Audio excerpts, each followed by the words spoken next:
सभी मित्रों को मेरा प्रणाम।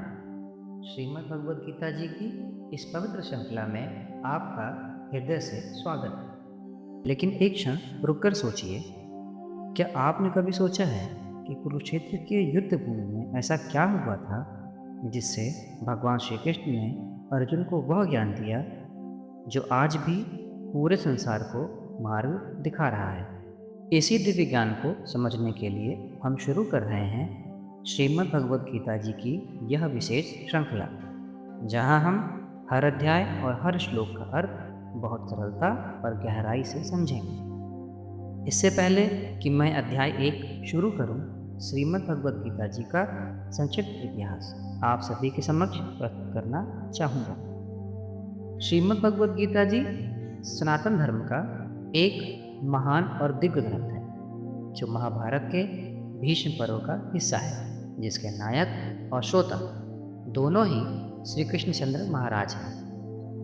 लगभग 5000 वर्ष पहले कुरुक्षेत्र की युद्ध भूमि में जब अर्जुन अपने ही संबंधियों और गुरुओं को सामने देखकर मोह और संशय में पड़ गए, तब भगवान श्री कृष्ण ने उन्हें जो दिव्य उपदेश दिया वही श्रीमद् भगवद गीता जी के रूप में प्रसिद्ध हुआ।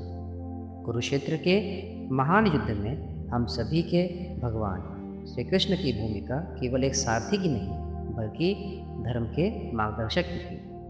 उन्होंने युद्ध में शस्त्र नहीं उठाने का संकल्प लिया, फिर भी उनका ज्ञान और मार्गदर्शन ही पांडवों की सबसे बड़ी शक्ति बना। 700 श्लोकों से बनी यह गीता केवल एक धार्मिक ग्रंथ ही नहीं, बल्कि जीवन जीने की कला सिखाने वाला अद्भुत ज्ञान है।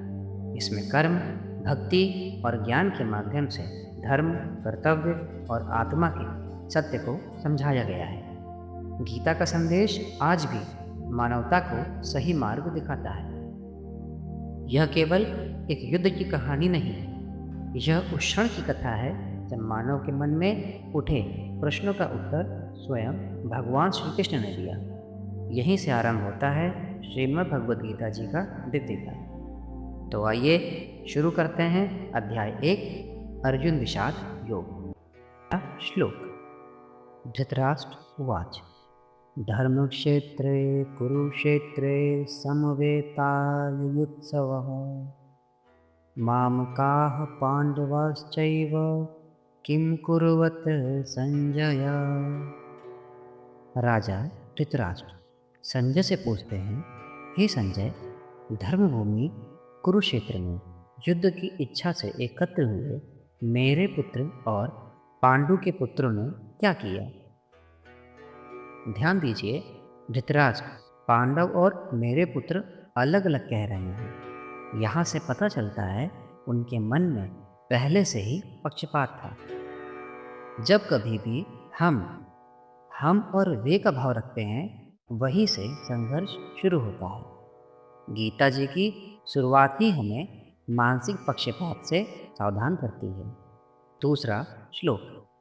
संजय उवाच दृष्ट्वा तु पाण्डवानीकं व्यूढं दुर्योधनस्तदा आचार्यमुपसंगम्य राजा वचनं ब्रवीत्। संजय कहते हैं, राजा दुर्योधन ने पांडवों की सेना को सुसज्जित देखकर अपने गुरु द्रोणाचार्य के पास जाकर यह कहा। दुर्योधन को डर लग चुका था। वह गुरु के पास गया, लेकिन गुरु का सम्मान करने नहीं, बल्कि अपनी चिंता व्यक्त करने। जब हम भीतर से असुरक्षित होते हैं, हम बाहरी शक्ति का सहारा ढूंढते हैं, लेकिन सिर्फ अपने मतलब के लिए, जैसा कि दुर्योधन ने किया। तीसरा श्लोक। पश्यैतां पाण्डुपुत्राणामाचार्य महतीं चमूं व्यूढां द्रुपदपुत्रेण तव शिष्येण धीमता। हे आचार्य, देखिए पांडवों की विशाल सेना, जिसे आपके ही बुद्धिमान शिष्य द्रुपद ने व्यवस्थित किया है। यहाँ दुर्योधन जटिल तरीके से गुरु को उकसा रहा है कि आपके शिष्य ने आपकी ही शिक्षा से यह सेना सजाई है। यह एक मानसिक दबाव है जो दुर्योधन बनाना चाहता है। कभी कभी लोग हमारी भावनाओं को हेर फेर करके हमें प्रतिक्रिया लेने पर मजबूर करते हैं। गीता जी हमें सिखाती हैं, भावना से नहीं, विवेक से निर्णय लें। चौथा श्लोक।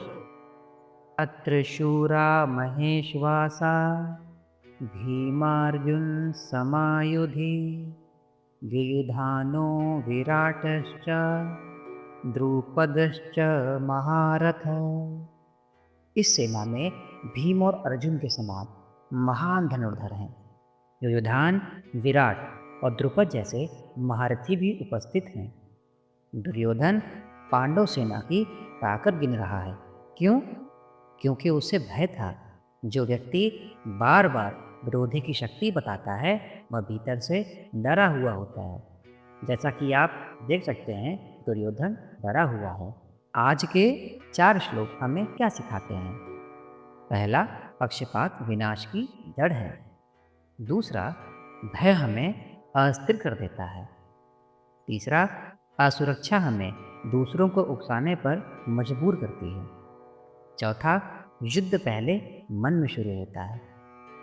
गीता की शुरुआत युद्ध से नहीं, मन की स्थिति से होती है।